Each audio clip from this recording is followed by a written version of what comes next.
Welcome to the Counter-Strike 2 Skins Iceberg. I'm your host, Mike9. Counter-Strike and the skins industry is a multi-billion-dollar one. Much like the skins, the game of Counter-Strike's beauty comes from its simplicity. But that's on the surface. Most people, including you who's watching this, probably know most of it, but not a lot of people know just how deep the rabbit hole goes. Including myself, I learned tons of cool new things while researching this video. So I present to you the CS2 Skin Iceberg. 11 tiers, with each subsequent tier getting a little bit more esoteric and unheard of. If you consider yourself having a more intermediate or advanced knowledge of the CS2 skin landscape, I will have timestamps provided for each tier. All of the math and research was done by myself and from my website, cs2liquid.com. If you have any questions or you think I missed anything, and I know I definitely missed a lot of things, some of those things I missed on purpose because I do think they deserve their own video and not just a small 90-second segment in a much larger video. Feel free to give me your ideas for anything that I missed or that I should talk about in a future video or on Twitch, twitch.tv/MikeWater9. So without further ado, let's dive into the CS2 Skin Iceberg. Tier 1, Genesis. The Counter-Strike skin. The skin is a cosmetic-only modification to your weapon in Counter-Strike Global Offensive or Counter-Strike 2. Skins may vary in pattern, skins may vary in how worn or used they look, and this of course varies the price in which you can purchase each one of them at. They are obtained by players in a multitude of different ways, and they have become synonymous with the first-person shooter Counter-Strike. The Arms Deal Update. The Arms Deal Update, released on August 14th, 2013, introduced the first skins into Counter-Strike Global Offensive, or CSGO. This was obviously the genesis of skins not only in CSGO, but many other games adopted this model thereafter due to Valve's financial success with the Counter-Strike skin. Released in this update were two cases, the Esports 2013 case, this is the orange one of the two, the blue one was released in the winter, and CSGO Weapon Case 1. We also received numerous collections for in-game drops, namely Militia, Nuke, Office, Assault, Vertigo, Aztec, Dust, and Inferno. This update also added stat track capabilities to your weapons, as well as the silenced counterparts to the CT weapons, the USPS, and the M4A1S. Valve also encouraged the community to use the CSGO workshop, in which they can make their own skins and submit them for a chance to be in the game themselves. Tier 2, Roots. StatTrack. StatTrack technology is an added cosmetic bonus that you can get when you receive a gun from a case and key. Upon receiving a skin from a case and key, you have a 10% chance of that weapon coming with StatTrack technology. When equipped, a counter on your weapon will update every time you get a kill. Only you, not other players who get kills with the weapon from it being on the floor. For some, it damages the aesthetic quality of the underlying skin, and for some, it's a must-have on their weapons in-game. The first and most important method of obtaining a skin in Counter-Strike is through the case and key method. It is by far the most popular and most accessible way of obtaining the skin of your choice. For $2.49 USD plus the price of the underlying case, you have the chance of, typically with modern cases, 7 different blue or military spec skins, 5 restricted or purple skins, 3 classified or pink skins, 2 covert or red skins, and 1 extraordinary rare special item or gold. Earlier cases featured less offerings per case, but the rarity per tier was always the same. 80% for mil-spec, 16% for purple, 3.2% for pink, 0.64% for red, and 0.26% for gold. The active drop pool. The active drop pool is the second way to obtain skins, and this one is directly tied to playtime and not user purchase.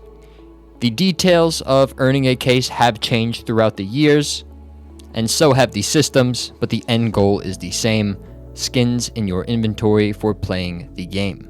Currently, in CS2, you level up once per week and you are granted a choice of 1 case, 1 to 2 skins, and 1 to 2 graffitis. The collections are rotated somewhat frequently, as well as the cases, which now become discontinued after removal. No fear though, you're still able to purchase them player to player through the Steam Community Market or other outlets. Currently, the active drop pool offers 5 collections: Achroma, Harlequin, Ascent, Boreal, and Radiant, the Kilowatt case, the Dreams and Nightmares case, the Revolution case, the Dead Hand terminal, and the Genesis terminal. The Operations Store. Operations in CSGO first added exclusive collections to the active drop pool, such as Bloodhound, with Gods and Monsters, Rising Sun, Chop Shop, Cobblestone, Cache, and Overpass. Operations of late CSGO era introduced the Shop, in which players earn stars for their playtime, and instead of getting random items, were allowed to choose from a host of items for a varying cost of stars. These operations were Broken Fang, Shattered Web, and Riptide. Sound familiar? The Armory. Released in October 2024, the Armory is CS2's answer to the Operations Shop, in which a central theme is omitted, but instead of long wait times in between operations, which was a source of contention for CSGO players, we receive an ever-rotating catalog of items that changes its offering based on demand. Offerings are mostly the same, with CSGO patches and agents being replaced with CS2's exclusive cosmetic, the Charm. Each pass costs $16 and earns you 40 stars through playtime. You can hold up to 5 active passes at once, and you have no cap as to how many you can buy over time. Terminals. Terminals are a new CS2 era method of obtaining skins in Counter-Strike. You receive 5 offers from a terminal arms dealer, in which you can either decline and see the next offer, or accept the offer and pay full price for the skin. These seem to be taking the space of cases within the active drop pool, as dropping cases to players for free seems to be a source of contention for Valve. The terminal system itself has received quite a bit of backlash, citing the greedy nature of the terminal system. However, these claims are unfounded, as you can expect on average to pay less for a full-priced item in the terminal than you would had you been chasing it with cases and keys. A case has not been released since the creation of the terminal system, leading to quite a bit of uncertainty from the community. Your 5 offers in the terminal are the same odds as getting the specific skin as you would from a case. Limited edition items. Limited edition items are time-sensitive, redeemable skins within CS2's Armory. While the limited edition item is only 1 skin being offered at a time, there is still absolutely some luck involved. The skins we've seen so far typically have 1,000 distinct patterns, all of which going for different price points, as well as the common wear rating that you see across all skins in Counter-Strike. The Trade-Up Contract. Introduced a few weeks after the Arms Deal update in September 2013, Valve introduced the Arms Deal update, the name at the time for what would become the Trade-Up Contract. Although the naming conventions were different, the contract functioned exactly how you'd expect. Enter in 10 skins of your choice from one specific rarity tier, and receive 1 from a rarity tier above it from the same collection. This was a built-in deflationary mechanic by way of Valve. Subsequent rarity tiers are 5 times more rare than the other.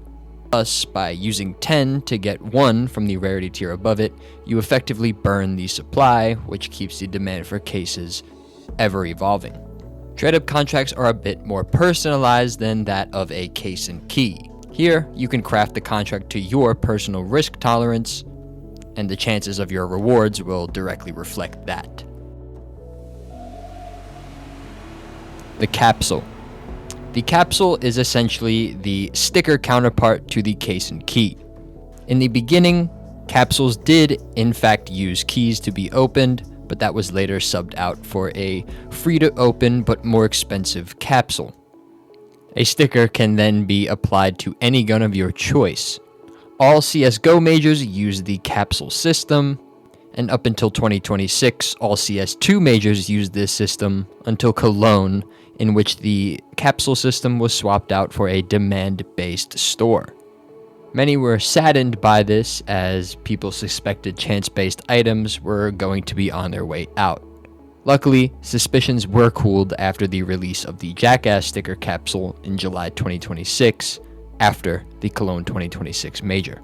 Capsules and their innards are in some ways just as responsible for the growth and popularity of Counter-Strike skins as a whole.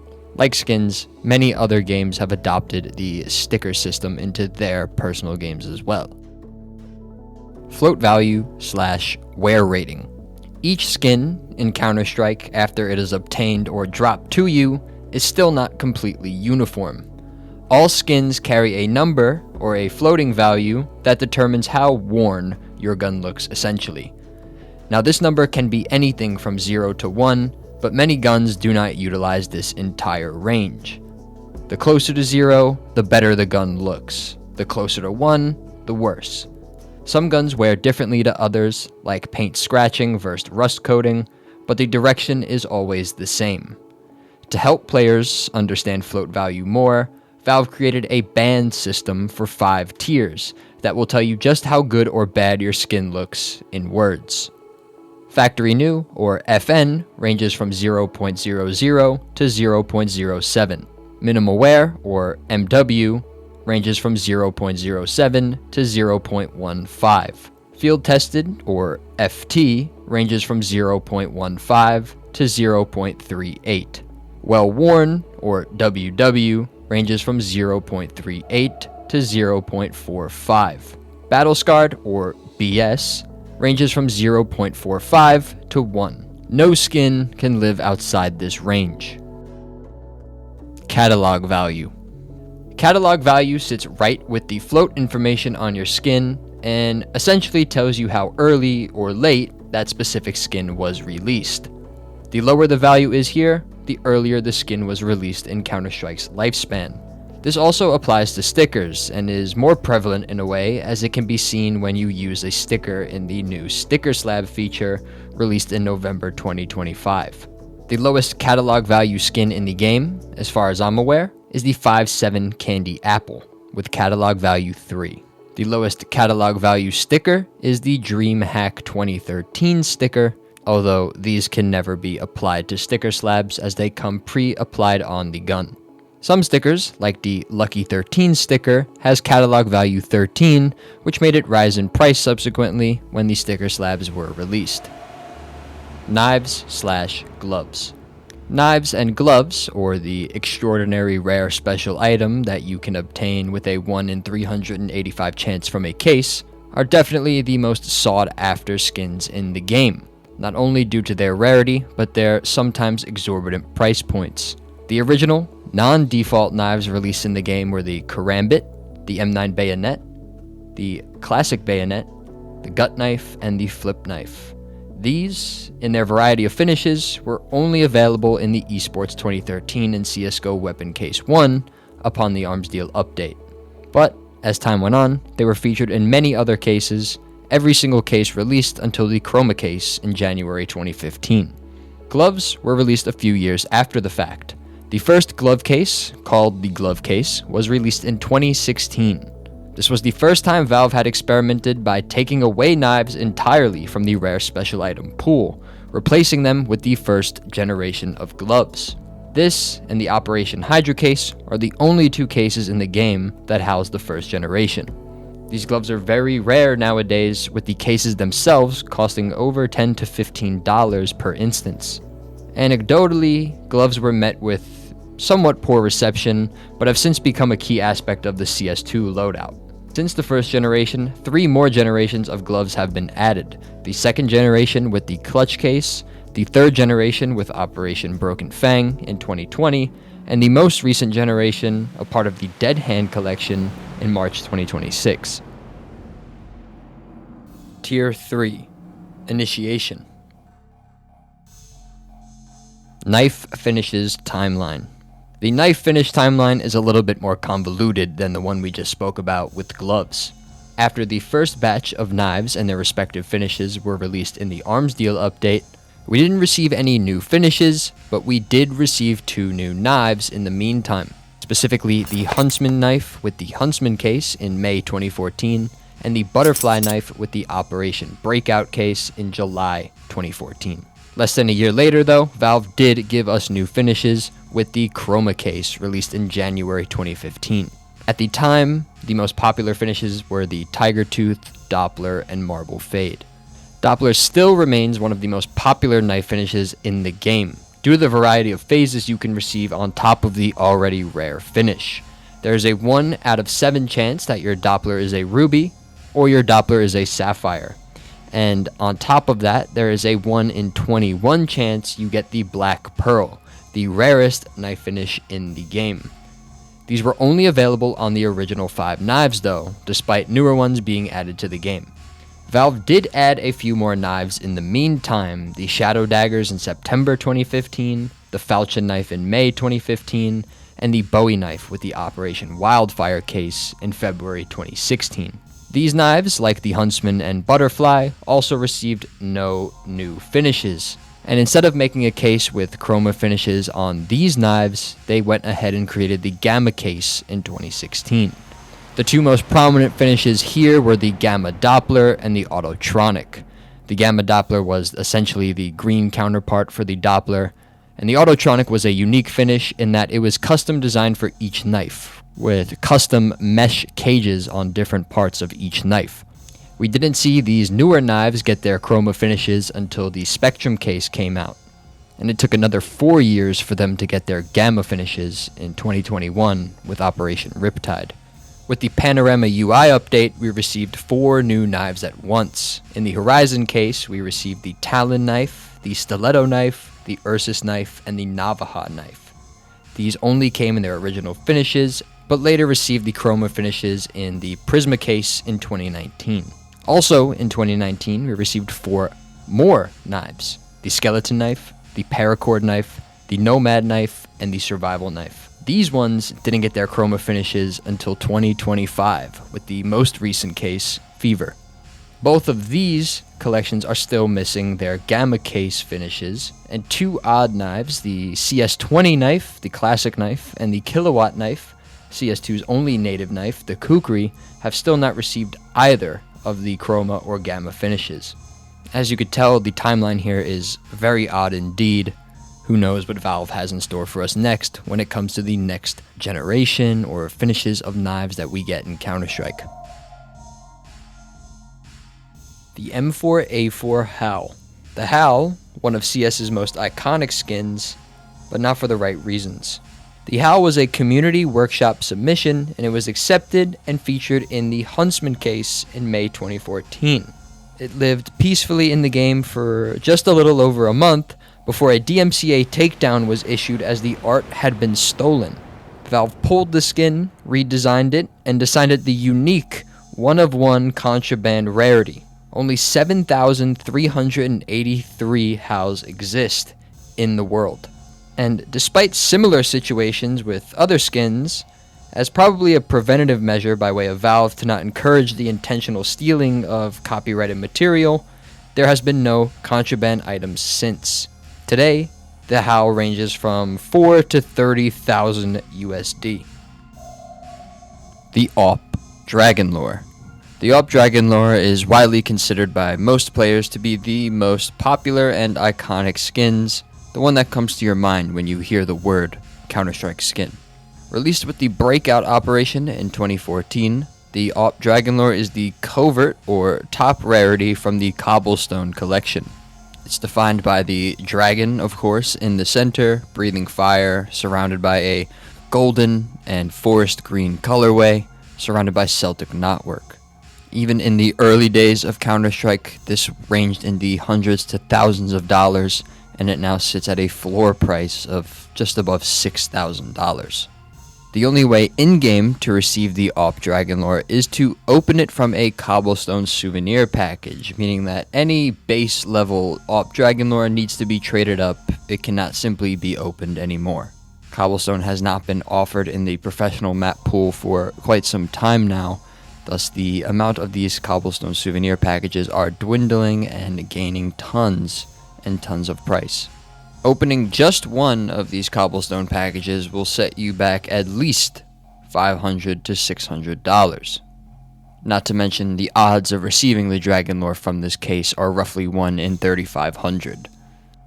Katowice 14 stickers. Valve's second CSGO major, Katowice 14, revealed for the first time applicable major stickers. The first major, DreamHack 2013, did not receive any stickers for player openings, and the sticker system had only been added a month prior, after the DreamHack 2013 major had already subsided. Katowice capsules were $1 at the time and 25 cents during the sale weekend. Due to the lower player count though, and limited sale time which only lasted 2 days, Standard, at the time, created for the perfect collectible storm. Stickers range in the tens to hundreds of thousands of dollars just to own one in a holographic finish. The iBuyPower Holo and Titan Holo each commanding over $70,000 and more from their price histories. They're not the only ones though, as more teams discontinue and disband, prices across the board reach staggering new heights. Cologne 2015. While stickers for majors had become a mainstay at this point, Cologne 2015 brought its own new flair, the autographs. All players submitted their own personal autographs and were made into sticker form, immortalizing them in the game forever. They've since been a staple of every major afterwards and were briefly on souvenir weapons for a short amount of time, in which the round MVP would be the signature applied on the skin. Dreams and Nightmares competition. Announced on July 22nd, 2021, Valve tested a new way of gaining community submissions through the workshop by announcing the Dreams and Nightmares competition. If the skin was accepted, you would receive $100,000 flat rate. The first time the revenue model had been changed, as previously users would receive a share of the case and key per open. The case launched in January 2022 and it shipped the very first covert MP9, and the knife pool is the Spectrum knife pool with gamma finishes, the same from Operation Riptide. This still remains in the active drop pool, most likely due to the flat rate model that was paid out to submitters, making it one of Valve's most lucrative case endeavors ever. This model has been brought back in a way in 2026 with the call to armsary for CS2's Armory. iBuyPower match fixing scandal. The dark side of the skin community rears its head for the first time in August 2014 in a CEVO match between iBuyPower and Netcode Guides. As Counter-Strike as an esport grew in popularity, a growing desire for players to wager and gamble on matches also grew with the scene. Several websites, including the most popular one, CSGO Lounge, quickly rose to prominence as the premier betting site for all CSGO esport matches. The favorites at the time of the match, iBuyPower, allegedly threw and later confirmed threw the match against Netcode Guides, having placed bets on the other team on CSGO Lounge. The map took place on DE_season, with Netcode Guides winning 16-4. In hindsight, the match fixing was incredibly obvious, and it of course led to discussion in the community as to whether iBuyPower threw these matches. As time went on, this was confirmed to be true. The first evidence came from player Shazam, who is still in the community, from a tip to journalist Richard Lewis. A few months later, the case resurfaced with a girlfriend of one of the players, Dborn, admitting to the match fixing explicitly in a text message. On January 26th, Valve issued a blog post on the Counter-Strike website titled Integrity and Fair Play and announced the bans of 6 players from the scandal. Cud, Dborn, Dazed, Steel, Swag, AZK, and part owner of netcodeguides.com, Casey Foster. Well-known AWPer, Skadoodle, who was playing on the team at the time, during the match fixing scandal, refused to accept the winnings of the bet and was subsequently not banned by way of Valve. At the time, Valve claimed these bans were permanent, but on January 26, 2025, 10 years after the events had occurred, the bans were finally lifted and the players were finally able to participate at Valve events. The P250 X-Ray and the X-Ray case. The X-Ray case is a case that users in countries where case openings are banned must open before using the new X-Ray system. This X-Ray system was widely believed to be used by Valve to circumvent loot box regulations, and it was implemented in France in 2019 and later in Germany in 2026. All users, upon opening, receive a P250 X-Ray with StatTrack and different wares available. T. Martin, Syndicate, CSGO Lotto. Trevor Martin, or T. Martin, and Thomas Castle, or Syndicate, secretly co-owned CSGO Lotto, a Counter-Strike gambling website, a very popular genre of skin trading at the time. Despite owning a combined 85% of the company, they did not share this information and secretly promoted the website with videos of them winning on CSGO Lotto. I mean, very obviously, you could see why this is wrong, right? Promoting the website while it being essentially a casino in which, there is always a house edge and thus they will be profiting from their promotions. And, of course, the fact that these are CS Skin gambling websites, thus they were able to skirt KYC, age restrictions, etc. before Valve's major crackdown. This was mainly brought to light by H3H3 Productions in his videos Deception, Lies, and CSGO, which has currently 9.9 million views on YouTube. Netherlands, Belgium, loot box controversy. In July 2018, Valve disabled container opening for the Netherlands and Belgium after both nations' gambling authorities ruled that loot boxes constitute illegal gambling. The Steam market was re-enabled in the Netherlands, but case opening stayed disabled in both of these countries. France and Germany both followed somewhat in their footsteps, leading to the X-ray system, defining cases in these countries as well. The armory and terminal system still remain active though. Thank you Skins.com for sponsoring this video. Skins.com is a P2P trading site with options for insta-withdrawal or insta-purchasing if you so choose. If you're looking to exit, Skins.com has got you covered. Cash out from a wide array of different methods, including wire transfer, bank transfer, crypto, or Skrill. Come along and be a part of the next generation of CS2 skin marketplaces with Skins.com. 4. Aficionado. China/Perfect World. Chinese players do not play the same version of Counter-Strike you and I do.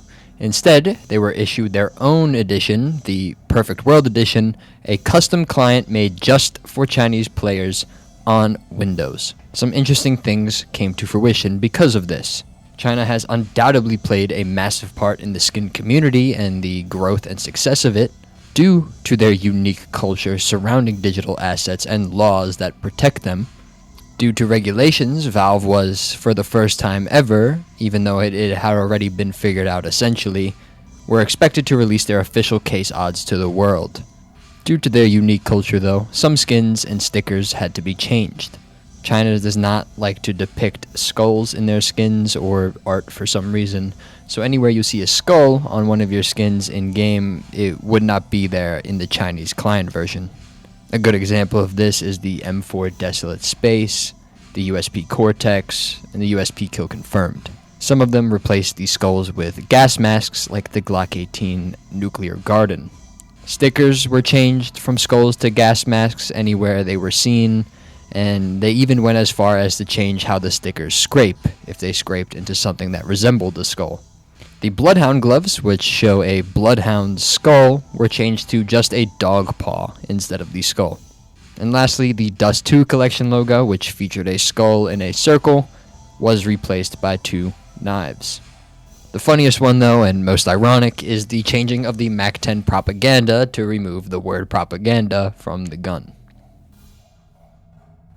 The storage unit. Added in 2019, the storage unit was a very important item added to Counter-Strike, allowing users to hold an item count over the pre-existing limit of 1,000 items. This addition fundamentally changed how users bought and sold and treated skins. The storage unit itself even had a skin with the Rio 2022 Major, with the purchase of the Rio 2022 storage unit giving you all of the autographs featured in the Major. WinKing. WinKing is a famous KOL in the Chinese CSGO trading space, popularized for pumping or raising the price artificially of many skins within the game. The large market cap rise you saw in specifically May 2025 onwards has been the result largely of WinKing and other KOL groups with large influence over massive amounts of money circulating within the Chinese CSGO skin scene. Some of his most famous projects are the Elite Museo AK-47, the M4A4 Buzzkill and Scout Dragonfire, which led to the subsequent rising of all Generation 1 gloves across the board, with the Operation Hydro case still sitting at a ridiculously high price due to it being a discontinued case and the concentrated efforts by Chinese KOLs to increase the price and keep prices high, making skins unobtainable and largely too expensive for the average Joe to buy, thus making these assets expensive forever. This is, of course, a concentrated effort and a smart effort, right? Targeting skins that not only have great trade-up prospects, but also controlling the inputs to those great trade-up prospects, creating for full-scale domination over certain collections in the game, pricing basically the average Joe out from purchasing these skins ever again. The rare drop pool. For many years, the active drop pool featured discontinued cases. Well, sort of discontinued. You see, the case you were offered in your active drop was 99% chance to be one of the 5 to 6 cases in the active drop pool, or a 1% chance to receive one from the rare drop pool. But with it only being a 1% chance and the drop pool having over 20 cases at the end of it, a lot of these cases, many of them, most of them were extremely expensive. Now, while these were rare for the common player, bot farmers who employ multiple accounts to receive as many drops as possible took advantage of the 1% system defining the rare drop pool, allowing them to farm cases and make a profit on their bot farming endeavors. This led to Valve removing the rare drop pool, discontinuing all of these collections at once in late 2025. In fact, this was not even released by Valve explicitly. It was only discovered through bot farming accounts who took note of what cases they received per week and when. This heavily reduced the ROI bot farmers experienced, forcing them to move into other endeavors such as the armory and deathmatch. Discontinued cases. Before the rare drop pool was removed, which has only really defined the last 7 or 8 months of CS2 so far, only discontinued collections and operation drops and a few select amount of cases from operations were truly unobtainable from in-game play. This, on top of the aforementioned deflationary trade-up contract, created for some of the most expensive skins and cases in the game, in most cases. No pun intended.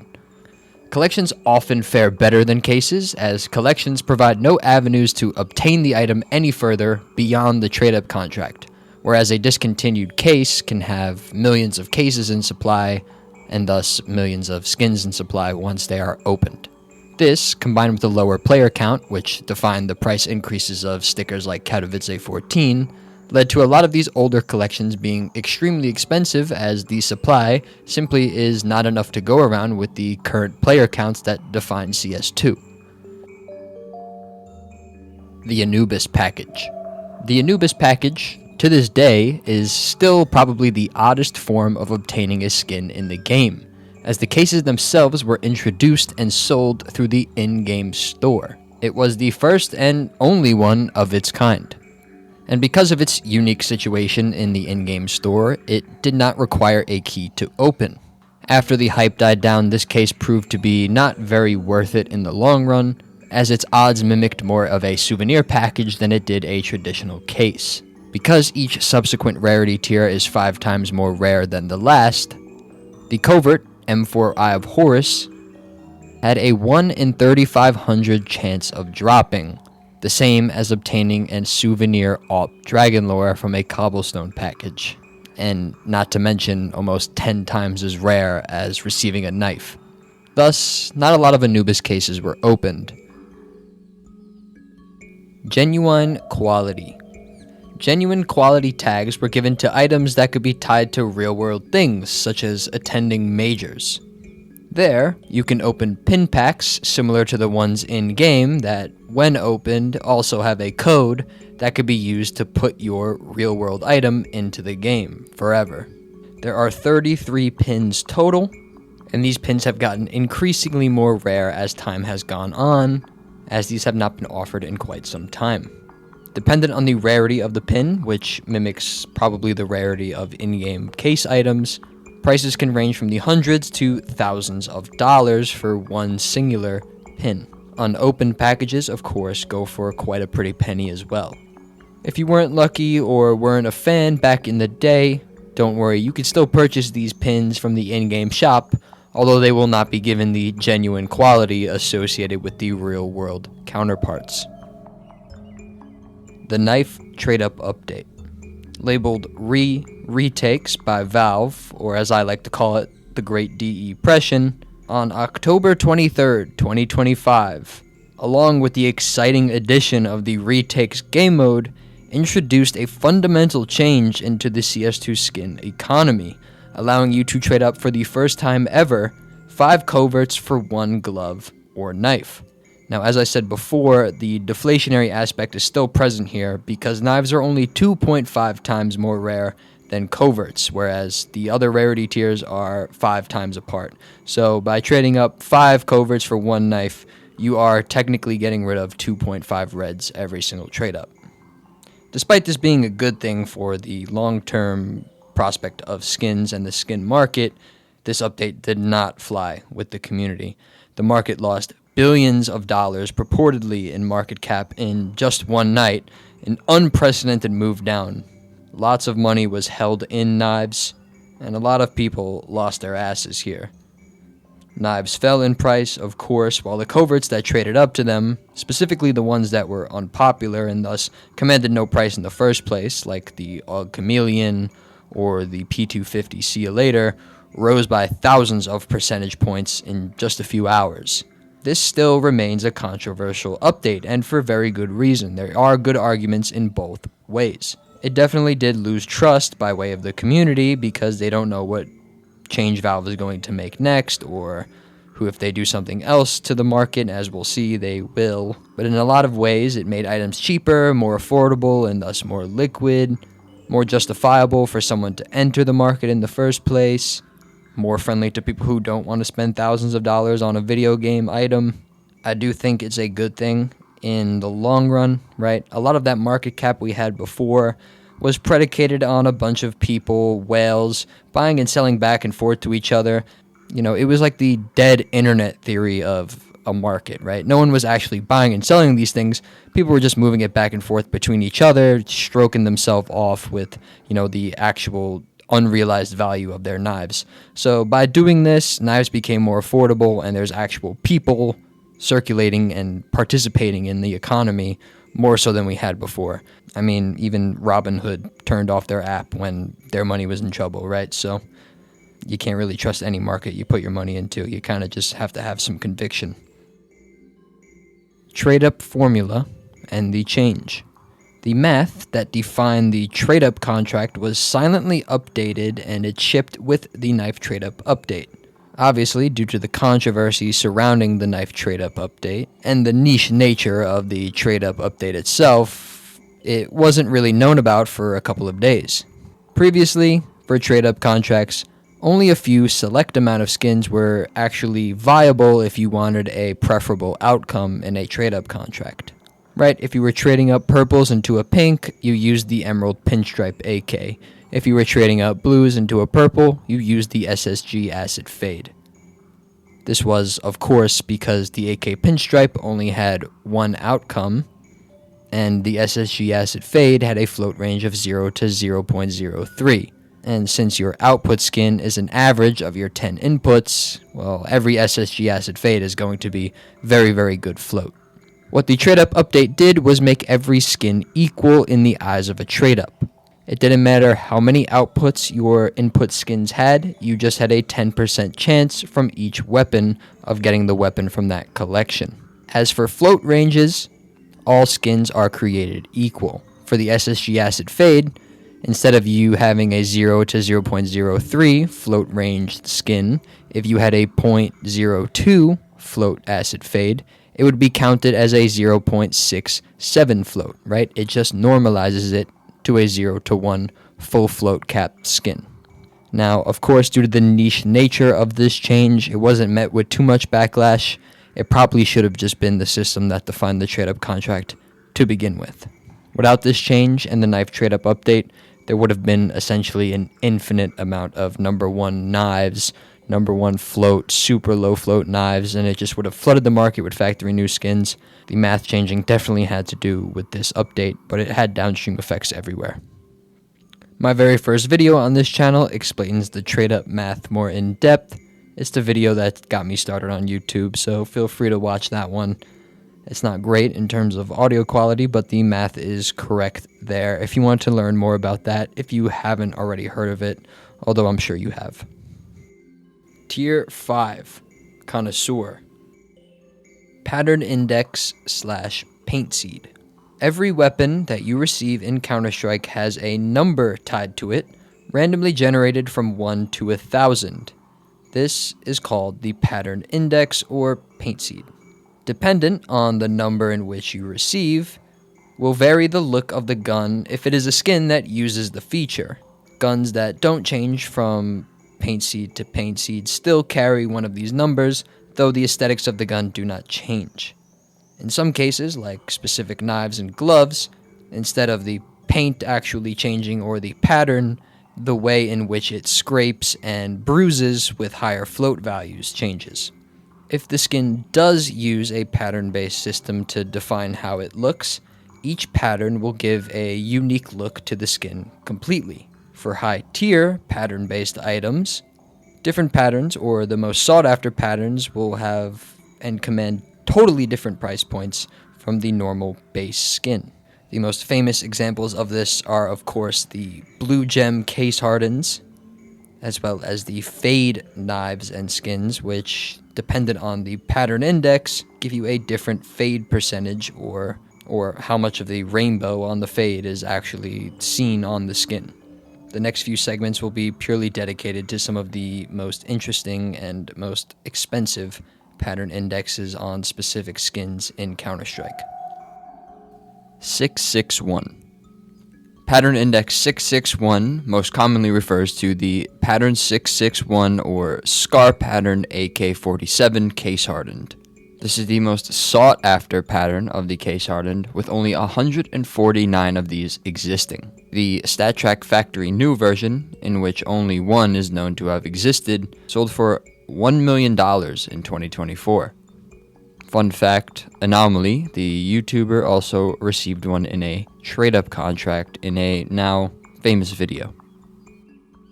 Not to mention the incredible astronomical odds of receiving an AK Case Hardened 661 StatTrak Factory New. With all of the probabilities that we know, it is a roughly 1 in 21 million chance of receiving this AK in that specific wear with StatTrak on it. Due to the expensive nature of the case itself, it probably will never be unboxed again. Trading up is the much easier route to go, with odds being only about 1 in 30,000. 387. 387 refers to the Karambit Case Hardened Pattern 387. The 387 Karambit has one instance in Factory New, and oddly, it was unboxed about a month after the arms deal update by player 2 Shots. A new owner now holds the only Factory New 387 and has declined publicly offers for $1.5 million, making it, to my knowledge, the highest valued ever Counter-Strike skin. Across all wares, only 9 exist to this day. 909. 909 refers to the 909 pattern on the 5/7 Kami. The 5/7 Kami is a rather unassuming skin, still under $10 in factory new, even though it was from the Winter Offensive case, a case released in late 2013. The skin is pattern-based though, and pattern 909, the stars aligned, creating for what looks to be a vagina on the back of the 5/7 Kami. This is famously known as the pussy pattern, with instances of these selling in the hundreds of dollars. DPH. DPH, or the Dick Pattern Huntsman, refers to pattern 190 on the Huntsman knife case hardened. The Dick Pattern Huntsman is an oddly phallic splotch of blue that rests on the playside and backside of the Huntsman knife. Extremely rare and popular after it was popularized by Onapixel on his livestream. Pattern-based skins, much like these scraped sticker counterparts, definitely deserve the video of their own because there are just so many that honestly you can make a video about it every day and you wouldn't run out for probably a few months. These ones, though, are probably the highlights. Marble Fade, Fire and Ice. Some Marble Fade finishes, specifically on the Karambit, can have no yellow on the play side of the skin, labeled by the community Fire and Ice pattern. The Karambit can also have just blue and yellow, creating the bastard little brother, Piss and Ice. The Max Fire and Ice, pattern 412 or 412, can go in the 5-digit price range, ranging up to $10,000 to $19,000 USD. The Marble Fade seems to have fallen out of popularity quite a bit ever since CS2 has come out, or else I'm sure that price would have been much, much more at the height of the market. The Souvenir Trade-Up Update. Under a year after the Knife Trade-Up Update, Valve released the Souvenir Trade-Up Update in May 2026, so very recently. Valve added the ability to add souvenir items into your trade-up contract, effectively making souvenir guns a class of items that had been ignored for years and years by the community as a whole, viable. Now, the aftermath of this update didn't shift prices as much as its previous counterpart, but it did ultimately lead to more mistrust and subsequently instability within the market. The biggest losers of this update were map collections that had tons of souvenir openings like Dust 2 and Mirage, most likely due to their top skins, the Gold Arabesque and Desert Hydra, highly sought after and highly popular skins within the game. While this did hurt the prices in the short term, on the bright side, long term, this did discontinue souvenir packages and map collections from the game. So we did get a big wave of supply from these new souvenir items being basically normal skins now, but over time, those will eventually get weighed out by the 0 souvenir openings coming in with every subsequent major after this. The StatTrak Trade-Up Update. Unbeknownst to the newer generation of players, there was a similar update to the Covert Trade-Up Update in early March 2015. This update allowed 10 StatTrak items of a common rarity to be traded up for one of a higher rarity from the same collection. All 10 guns need to be StatTrak, unlike the Souvenir Update, and because of how the trade-up contracts and the numbers of them being very intentional, there was a lot of price corrections that happened in the market to reflect the new reality of StatTrak trade-ups. While they are micro in hindsight, there were macro waves and changes in price across the market for all StatTrak weapons. So if you thought the knife trade-up thing was something new, it was not, unfortunately. Souvenir-O-Matic. With the Souvenir Trade-Up Update, souvenir packages were removed from the game for Cologne 2026 Major. Now, we don't know if these are going to come back with the next Major, but it seems unlikely. With the Souvenir-O-Matic system, you can now make any skin that you want into a souvenir gun. No longer do you have to have a Dust 2 collection, Dust 2 souvenir, or a Cobblestone collection, Cobble souvenir. You can make your Op Dragon Lore nuke, you can make your Fire Serpent from Overpass, whatever you want, the world is your oyster. Prices for these souvenirs are demand-based, meaning that if your souvenir has a famous player or a famous match on it, it's going to cost more than one with two rather unknown teams from Stage 1. Since souvenirs are basically equal to normal skins now and you're not creating new ones, souvenirs are now intentional and now directly reflect memories and good moments from the majors as opposed to just having millions of skins from a bunch of different majors. M9 Crimson Web. In 2014, when CSGO was only around 2 years old and the skin economy had not even seen the heights it has seen in 2026, an image surfaced on the Global Offensive Reddit that showcased the M9 bayonet in factory new stat track, the Crimson Web finish, being sold for $24,000 USD.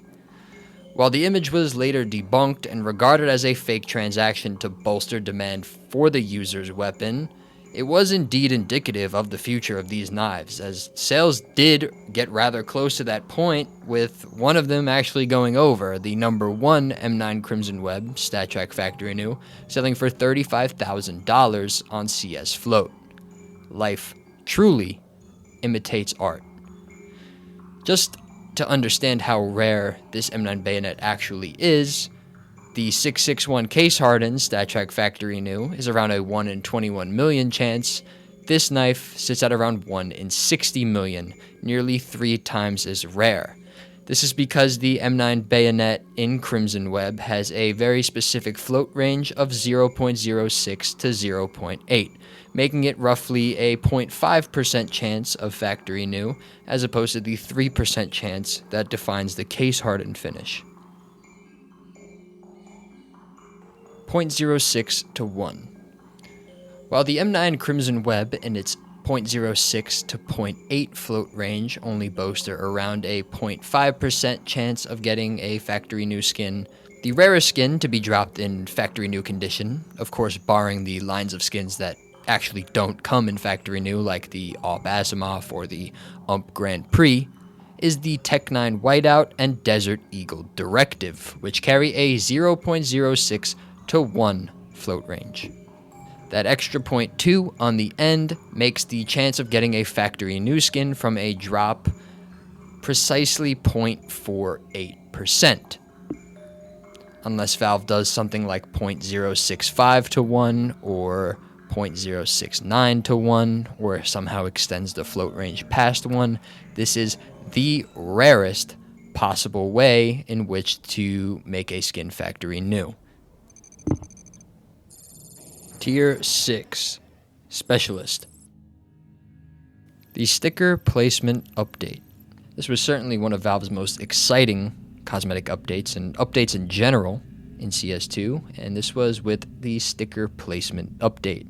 You see, CSGO stickers were fixed, meaning that you can only choose from the 4 pre-selected defaults from Valve. CS2 changed that fundamentally by not only letting you add 5 stickers per gun as opposed to the previous 4, but with the ability to place them anywhere, rotate them, and scrape them along a spectrum as opposed to the fixed 4 to 5 scrape model of CSGO. This completely revitalized and gave new and even more life than the previous sticker market had ever had, as there was just quite a bit of stickers saturating the market as time went on. And stickers that had previously been ignored by the community for years now had a place to be with certain specific scrape levels and rotations and used in tandem with other stickers. This made for a much exciting craft update that probably helped the skin economy grow and flourish even more than it did beforehand. The sticker oddities of CSGO. Now, all skins in CSGO had 4 sticker slots from you to choose from, except for 2.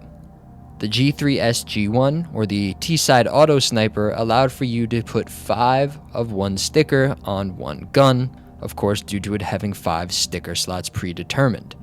At the time, this was the only way in which to craft a 5x sticker craft. Now, unfortunately, it was on the G3S G1, and now in hindsight, it seems that if anyone made a significant craft on that, it seemed to be a waste of stickers. But hey, it gave people a reason to use that terrible gun. The Tech 9 in CSGO didn't carry 5 sticker slots, but only 3. In CS2, I believe it was the back sticker option that was added to it. So if you do see any rare 4X Tech 9 sticker crafts, you know that it was made in CS2 and that it was probably very expensive. I did admire that feature though by Valve. I thought it was pretty interesting, and I wish that they would allow 6 stickers to be on the G3S G1 instead of the 5 that is now just default and standard. Sticker scrape secrets. While scraping stickers was the method Valve used to remove stickers from your weapon, making it a little bit more intentional and a little bit more interactive, creators and even Valve themselves took advantage of this system by hiding secrets in the different wear levels of each sticker. I would say the most famous example of which being the Welcome to the Clutch sticker, which, when scraped, becomes Welcome to Hell, and the rainbow reveals a few skulls underneath. Many, numerous, too many to name honestly, have been made since, and this probably deserves a video of its own due to simply just how many there are. In fact, it has, rather than an Easter egg, kind of become a standard for most stickers that are accepted within the game. The AWP Prince. The AWP Prince is my personal favorite AWP in Counter-Strike, and it does have quite a bit of lore behind it. I have a video on the full lore behind the AWP Prince if you want to watch that, but basically it is reminiscent of a real-life location with real history behind the actual skin. The logo of the Canals collection is the Lion of St. Mark, the mascot, per se, of the city of Venice, and he is the animal version of Mark, the saint, which is why the AWP Prince says in Latin, "Peace be with thee, Mark, my evangelist." The details are kind of vague, but the Canals map is a beautiful map, and it pretty much mimics one-to-one the exact city of Venice with a few creative liberties, but not many. Very cool video if you are interested in history and CSGO skins. Low supply. There are tons of skins in the game with supplies that are probably lower than what you'd expect. The AWP Prince, which we just talked about, is not as expensive as the Dragon Lore, but only 1/3 of AWP Princes exist as the amount of Dragon Lores, around 2,000 to 6,000. Before the souvenir update, there were tons of very rare souvenir items, one of which being the M4 Imminent Danger in souvenir, with it having a 1 in 3,500 chance of being received, and due to the odd float range, making Well Worn one of the most rare wares, making the Well Worn one in specific few and far between.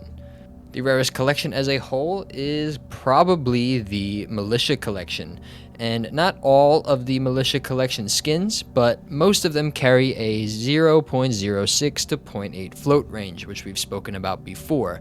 But once you trade up 0.06 to other 0.06, it becomes very hard to create factory new outputs, making a lot of the factory new skins specifically within this collection very, very few and far between. This is of course on top of the fact that before the trade up update, a 0.06000 float M4 Modern Hunter, the input for the pink in the collection, the Scar 20 Splash Jam, wouldn't actually produce a factory new Splash Jam. Thus, you had to use other fillers, and you probably had to lower your chances to roughly 10 to 20% to receive one.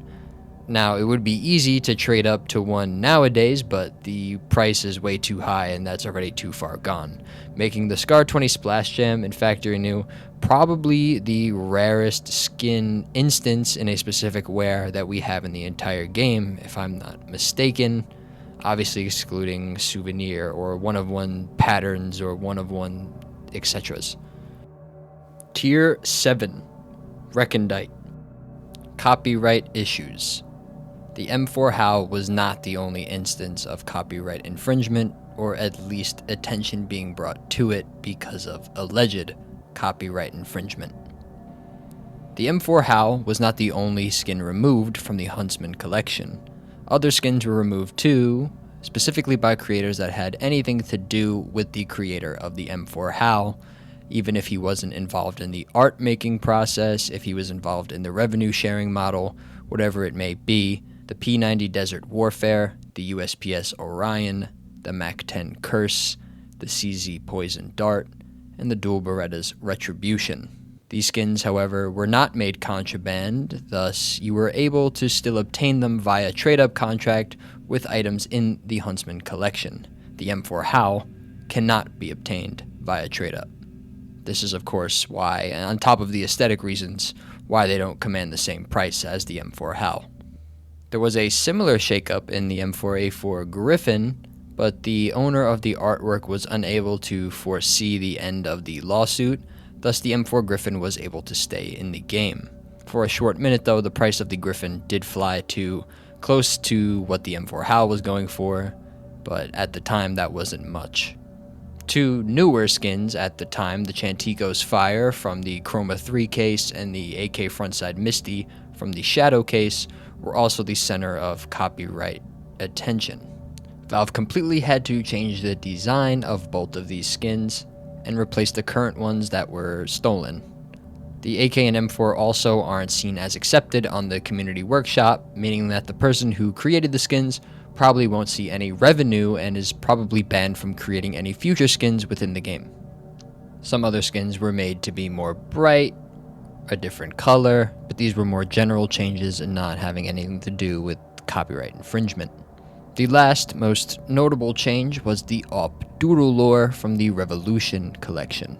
This was found to have copyrighted material, to which the price reached crazy levels in anticipation of it potentially becoming contraband, but Valve decided instead of making it contraband or redesigning the skin, they just replaced it with a new workshop skin, the Op Duality.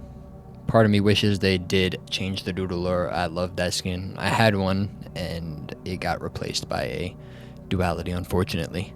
But the Duality is not bad either.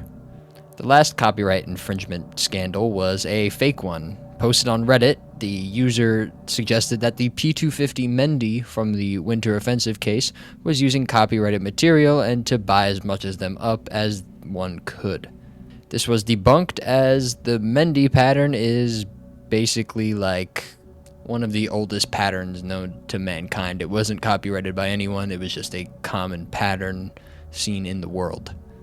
Nothing ever came of it, the skin was never changed, the skin was never banned, and people lost out on some money there if they purchased up a few P250 Mendys. Single skin collections.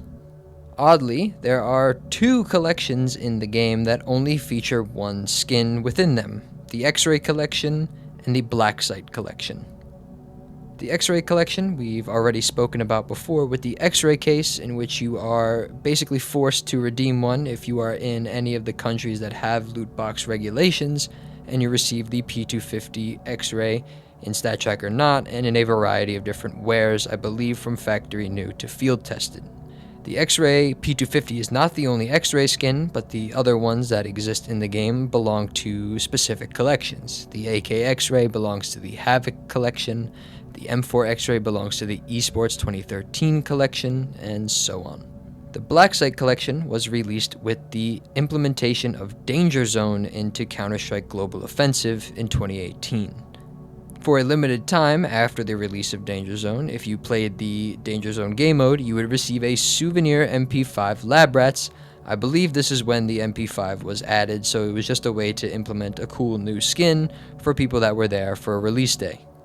Funnily enough, the MP5 was most likely added because the MP7 originally had a suppressor in the game files of the beta, but was, for reasons unbeknownst to us, taken off. Just a little fun tidbit I found while researching this video.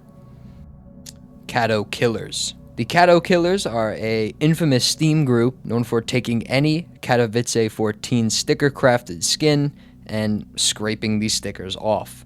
They've played a massive role in the very low and dwindling supply of Katowice 14 stickers, and ironically and maybe unintentionally, have made the allure and subsequently price of these Katowice 14 stickers to skyrocket. The lowest float skins in existence. The lowest float skin in existence that's dropped naturally, we'll get to that, is currently the Mac 10 Bronzer from the Radiant collection. It carries a .00000000001 float. That's 9 zeros. Because of the skin's 0 to 0.8 float range, you have a roughly 8% chance of getting factory new, and just using some math that defines the trade-up system, I believe, if my calculations were correct, 8 divided by 2 to the 23rd power percent of receiving a skin within that range. And of course, that's only the float. That doesn't take into account the weapon, the collection, the rarity tier, etc. The AUG Eye of Zapums is the number 2 lowest float skin, with also 9 zeros in front of its first significant digit in terms of float, and the Facility Draft from the 2018 Nuke collection. For a long time, though, the number 1 skin was the M249 Gator Mesh, which held the record for a significantly long amount of time before it was beaten quite rapidly by 3 newer skins. Even though the Mac 10 Bronzer is the record holder, the AUG Eye of Zapums is probably more rare because of it being a purple skin within the armory.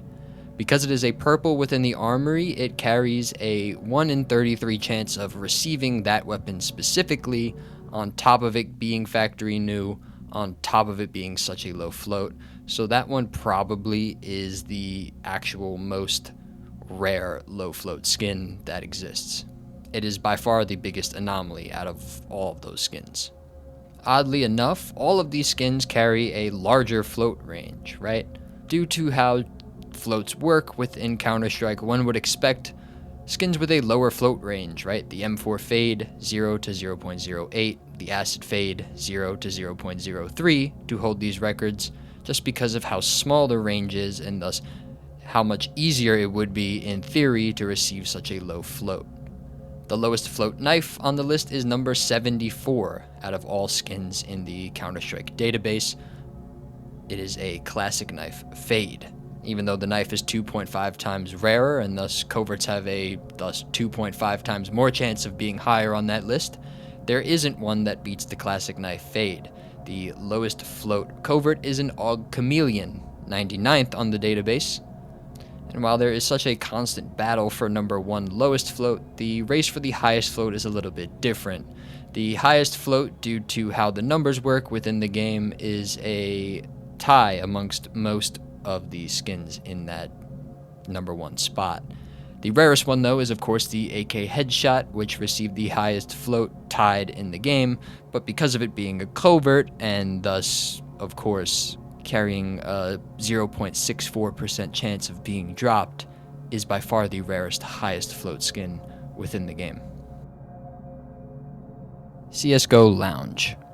CSGO Lounge was the first hub for both Counter-Strike trading and esports betting. On the left side, I believe, you can see people looking for items in which they want to trade, and on the right side, you can see all of the esports games going on and what people were betting on them. This was the wild, wild west of the trading days, before any of the trading restrictions, and scams were, of course, very prevalent. The site fell out of popularity due to peer-to-peer trading being replaced, in a sense, by just peer-to-peer cash marketplaces such as CS Float, and the nail in the coffin was alleged against CSGO Lounge when Valve released a cease and desist letter to numerous gambling sites, including CSGO Lounge, marking the end of an era for CSGO trading.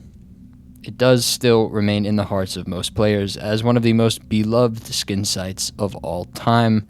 Nothing has been able to recapture the vibe and feeling of early CSGO Lounge. General Easter eggs. Skins don't have to have specific patterns or specific wear values in order to show off a little bit of a secret to the users that are holding them. One of the most common Easter eggs you see on skins is the CS bomb code 7355608.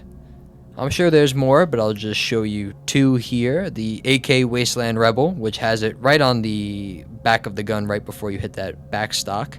And the Galil Eco, which is a little bit more cleverly hidden on the barcode of the gun on both sides of the skin. The Galil is one of the cooler skins in terms of Easter eggs, as a lot of skin creators have taken advantage of the dynamic middle part of the weapon that moves when you shoot it. Take the pioneer of this, for example, the Galil AR Chatterbox, which came with the Chroma case in 2015. The skull on the body of the gun makes it look like it's chewing or talking once you shoot the actual gun. While the community didn't take to this skin too kindly because it was yellow, kinda ugly, and on a Galil, it still is one of the cooler skins in the game. I think it was hammered home a little bit harder with the Galil Galligator from the newest skin collection, the Dead Hand Terminal, in March 2026. Not only does it look like the alligator is talking or chomping much like the skull in the Chatterbox, once you wear it down to battle scarred, the alligator grows a funny looking mustache. Super awesome skin, one of the better skins we've seen in CS2 thus far for sure. Keys, AK Redline. Before the days of third-party marketplaces like CS Float and skins.com, when trading player to player was the more mainstream way of transacting items within the economy, the de facto currency was case keys. Case keys at the time were tradable and carried their value, meaning that most traders had tens of hundreds of keys, basically equivalent to liquid cash in the market. In a similar fashion, the field-tested AK Redline also carried some weight as a currency. Even nowadays, if you look at the graph of the price, it's remarkably stable, rivaling something like a stable coin in a cryptocurrency. Although due to money laundering concerns, keys were made untradeable and have since become just a regular collector's item. I'm not sure why the Redline fell out of popularity, probably just due to third-party marketplaces becoming more prevalent, but it is sad to see those two relics of the old economy kind of fall to the wayside. Case investing. Cases in CSGO were widely abundant and not really thought of as anything super special, but as time went on and the case pool became saturated, cases started becoming supplied less, cases getting moved into the rare drop pool and sometimes even outright discontinued, the investment opportunity and prospects of Counter-Strike cases became more and more prevalent and widely spoken about. The results were very, very clear. In most cases, no pun intended, at one point in time with very few exceptions, most cases went for the floor price on Steam, 3 cents, sometimes even cheaper on third-party marketplaces. And despite this floor price and the high supply at the time, the unique attribute of CS, and one attribute that most other markets do not have, is that the player base always grows. And thus these supply numbers become low in comparison, allowing for these case prices to surge. This made the prices of cases skyrocket, with the returns rivaling and sometimes outright destroying any traditional finance market in the same time span. But as time goes on, and with current controversy surrounding cases in CS, not only due to loot box regulations, but due to just how Valve is moving within the economy and allowing items to be dropped within their games in the current day, people have their eyes locked on these assets specifically, because if a catalyst comes, they'll be worth even more or even less in time. But only time will tell there. Iconic professional skins. Iconic skins mostly come from their patterns, the price offerings, the wear values, but some are just popular because of the people who use them themselves. One that immediately comes to mind is Kenny S's Magic Stick.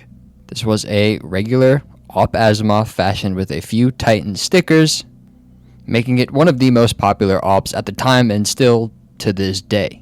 If you were not there, Kenny S was so good, Valve had to nerf the op.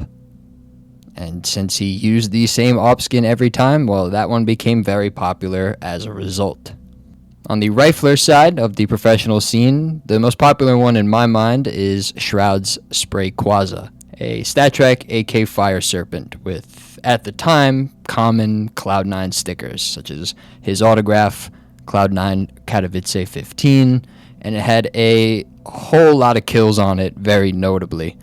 Shroud was deemed for a long time in his career as a CSGO player the king of Reddit because a lot of his clips were very flashy and, very apt to get picked up and get a ton of views on any clip site available. There are tons more, but these two come to mind ultimately when it comes to pro skins. Some aren't popular because they were used by the pro, but because of what the pro did in that specific situation. For this, I would talk about the SSG08 Detour from the Overpass collection, specifically from the Olaf Pass game, a match between Fnatic and LDLC during DreamHack 2014. Here, Olaf Meister and Fnatic utilized a illegal boost spot that allowed them to come back from a 13-2 deficit, winning the match over LDLC. This game was cancelled after the fact and replayed, to which LDLC eventually won the match against Fnatic, but that has not stopped the SSG08 Detour from becoming one of the most popular souvenirs in the history of the game. Hopefully we'll see more of that as time goes on and with the new souvenir system in which you can make your own souvenirs based on the most iconic matches of the actual major. One specifically that comes to mind from Cologne 2026 is, of course, Magic's 1v4 that he received on Mirage, to which he got his own quote-unquote graffiti with those tomato jars, right? A souvenir black laminate, the skin that he was using in that situation, would definitely look really good with a Magic souvenir on it. Tier 8. Remnants. The Anubis Key. As we know, the Anubis Key, very notably, did not feature a key in which to open it, but it seems that it was once an option. In the files, there is an Anubis Key present. Now, cases were released after this, so it is very much indeed an odd collection. Who knows how popular it would have been if it was in the active drop pool instead. Had it retained the same case structure in which a red was 1 in 3,500 and there were no knives offered with the package, I doubt it would have fared any better in the drop pools. It also could just be the prototype Anubis Key, which was handed to the workshop creators that worked on the collection itself. Default knife change. In early gameplay of CSGO, specifically in its alpha state before it was released mass to the public for public testing, the default knives look oddly different but strangely familiar to anyone who's played the game recently. On CT side, the default CT knife model, which is now just a sort of wrapped in gauze, ugly looking knife, was previously the original bayonet. On T side, the wooden knife that we're all used to and accustomed to was actually just the flip knife before. Now the animations in regards to pullout and swinging are completely different than what they are now in the current state of the game, but it is interesting to see how Valve was using assets because they definitely created it just for this game, and maybe things could have been different had they not gone down this road. Hidden figures. Two rather unassuming collection skins from two different collections in two different time periods, the Minotaur's Labyrinth UMP from the Gods and Monsters collection and the Galil AR Caution from the 2021 Vertigo collection, have a little funny secret dependent on the pattern in which you receive. This one may be a little biased, and that's why it's so low on this iceberg, because I just think it's so cool, and the UMP Minotaur's Labyrinth definitely sparked my love for skins, as I received one of these from like a weekly drop one time, and I got the UMP with the Minotaur in it. And as you see, as I move around through the patterns, sometimes the Minotaur is there, sometimes he is not, and I just think that's awesome. Definitely a cool, different way to implement pattern-based things into your skin, right? It mostly looks the same, you really won't notice a difference, but if you do get that one that really sticks out, it looks awesome. The same thing is basically there on the Galil caution. If you get the right pattern, you get the little guy falling. That's, the person on the 5/7 fall hazard, but instead this one is completely random, dependent on the pattern that you receive. If you ever wonder why people continually open cases and continually chase the best items, it's because of things like this, and how every skin with its unique pattern, unique float, is truly one of one in and of itself and completely unique. That's why skins are awesome. Scraped skins.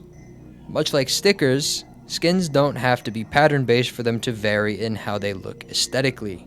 They can also vary in the float range in which they receive. Some skins, I think the most prominent one being the Tech 9 Hades, famously changes from Spartan masks to skulls as your wear value gets closer to 1.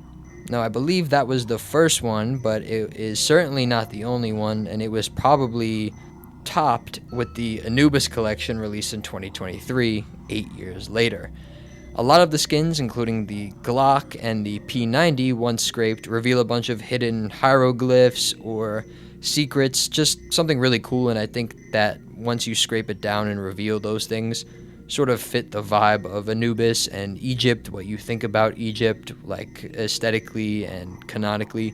So it really fit the vibe here, and I really think it was just a perfect idea for the Anubis line of skins.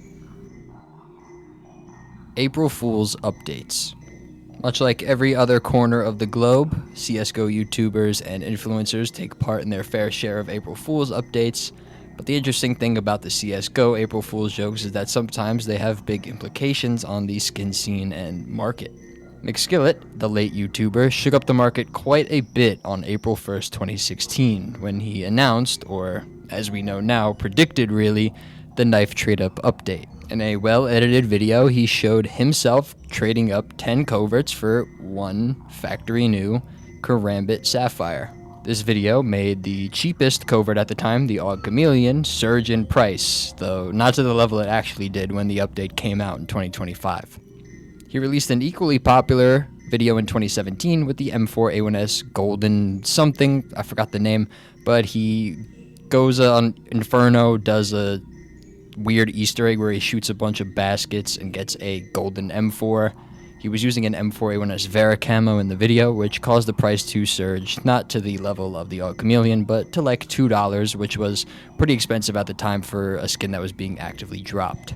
The latest April Fool's video came in 2026 with YouTuber Sparkles also correctly predicting souvenir trade-ups. The only part he got wrong was the introduction of souvenir knives, which was the main subject of his video. In his video, you'd be able to obtain souvenir knives from souvenir packages or trade up to them by using 5 souvenir coverts.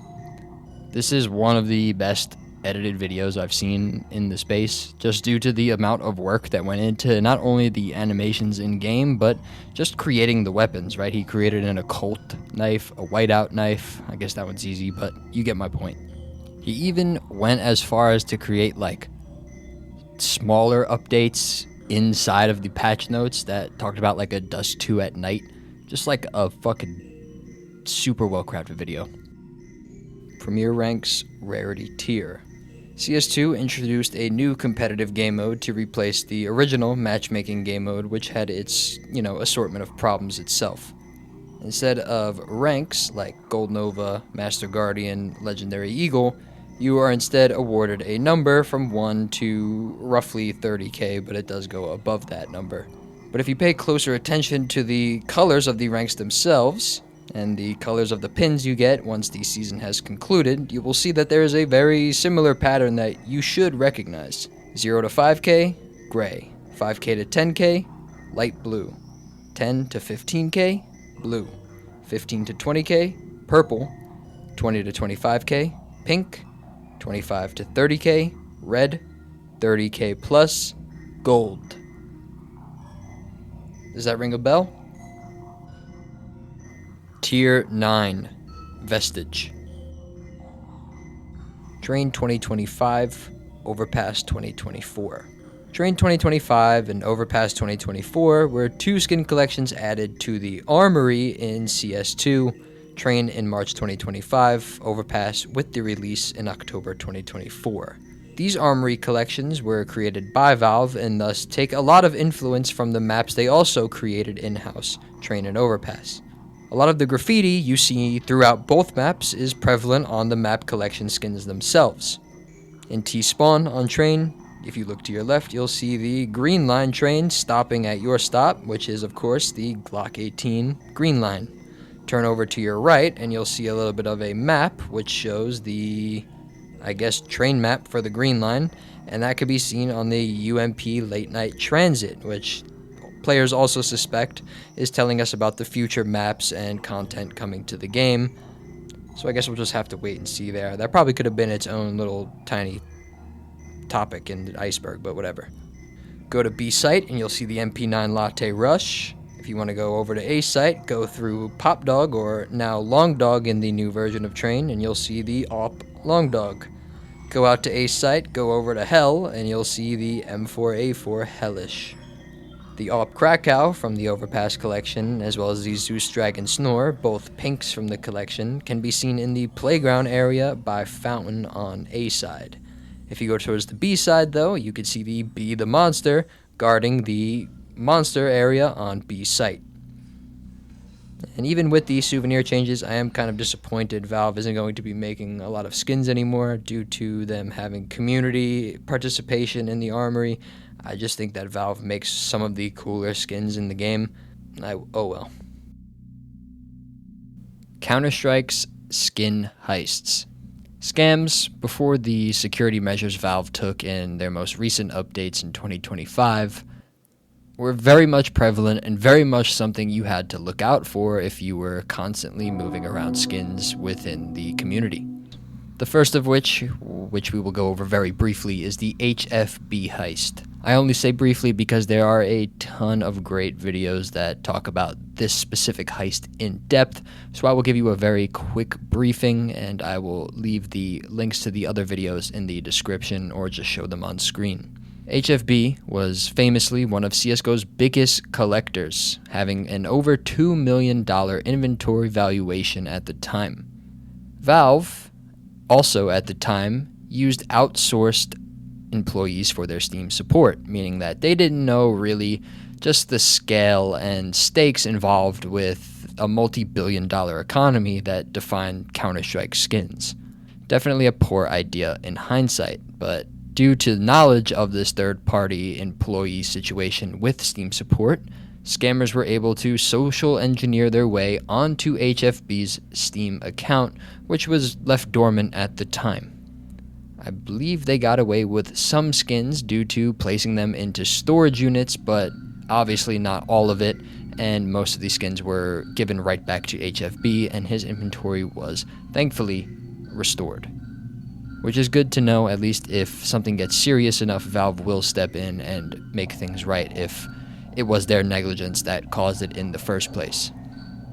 There is a very thin line that they have to tread, though, as this can lead to duplication, which we'll talk to in a moment. The second skin heist is much less talked about because it is so much more recent, and that is the Hawkeye 337 extortion in late 2025. Now, Hawkeye 337 is a Katowice 2014 sticker collector, having probably or maybe one of the only full Katowice collections in his inventory, all hollow, at the same time, not applied, just in there ready to go. Using the same methods scammers used to retrieve HFB's inventory, they were able to get into Hawkeye 337's. They texted him with a ransom that if they were not to receive 1 Bitcoin in 2 hours, they would destroy all of the stickers, and even went as far as threatening his family and child. He, of course, did not oblige, and the scammers followed through on their promise, at least in one way, by taking 5 of the hollow stickers, applying them to a vanilla Negev, and scraping them down to the most worn level. Now, the applied stickers already take away most of the value, especially if they're not matching. Scraping it takes away even more of the value, making it effectively zero. And of course, to top it all off, at least they knew what they were doing, applying it on a vanilla weapon, meaning that if Steam didn't honor his stickers back to him, he wouldn't be able to even trade the gun away. Though, through the community banding together and his updates of the situation on Twitter, Valve took notice, stepped up to their mistakes, and rectified the situation by giving him back his complete, full inventory. Well done, Valve. Panthera Anka. The AK-47 Panthera Anka was released with the Operation Broken Fang collection and the Ancient collection, which was the update that saw the introduction of the new competitive map for CSGO, Ancient. One look at the Panthera Anka, though, will reveal to you that it looks quite familiar, and that, of course, is because it is familiar. It is the exact duplicate of the AK-47 Jaguar, a skin from the Esports 2014 summer case. Now, this is not a case of copyright, as both skins were made by Valve. Just another reused asset that doesn't really look like it on the surface, but once you take a closer look, they are exactly identical, with obviously a theme change related to the Aztec vibe of the map. On top of this, if you scrape down the Panthera Anka, you get some cool animals and scratch marks on the mag and stock. Dust 2 2020. Assets in the game files show an unused Dust 2 2020 collection. Now, this one obviously had a little bit more thought put into it than the Dust 2 2021 collection, which just has the number on the top right of the circle. But this maybe shows that we were supposed to receive this collection with maybe Operation Broken Fang in 2020, as opposed to Operation Riptide in 2021, and maybe time constraints, COVID had to play a part in the delay of this collection being released. Regardless, very interesting to see like a lost piece of media like this, which was obviously put in the game ready to go for the release in 2020, but just never came to fruition. Reused assets. Skins, or their patterns, are reused all the time in Counter-Strike, even if you don't notice it. Now, some of them are obvious. The M4 Glock fade, the knife fade finishes, but some aren't overtly obvious if you aren't looking for it because they have different names. The Tech 9 Tiger stencil from the Sport and Field collection is a tiger tooth knife finish on the Tech 9. It's also pattern-based. The Sport Gloves Pandora's Box, of course, come from the MP9 Pandora's Box from the Gods and Monsters collection. The MP7 Skulls is the blueprint for the Cobalt Skulls hand wraps in the Generation of Gloves. The furthest timeline I've seen so far is between the Canals collection and the Operation Bravo case. 6 years difference in their release dates, but they still use a reused asset. The Canals collection is home to 2 specific skins, the MP9 Stained Glass and the Scar 20 Stone Mosaico. Now, these already are reused, but they utilize different colorways to differentiate the two, as well as different names, obviously. These skins were not created for the Canals collection, though, even though the stained glass does look like stained glass. They were pulled from the G3S G1 Demeter, a blue auto sniper from the Operation Bravo case. There are plenty more where that came from, but that is the most interesting one of the ones I've seen. Let me know if you find any weirder or non-obvious reused skin patterns in whatever skin collections they may reside in. Imperial Esports Budapest. When the Budapest 2025 stickers were released to the public in November 2025, Imperial Esports, a commonly known team and one of the most beloved stickers in the game due to its unique and rarely used green color, had used a different logo this time, one that's specifically associated with their gambling branch of the organization, Gamdom. Valve quickly rescinded the sticker and used their commonly known logo in a patch very shortly after the capsules were released. All stickers that were unboxed were changed to the current logo, and that was that.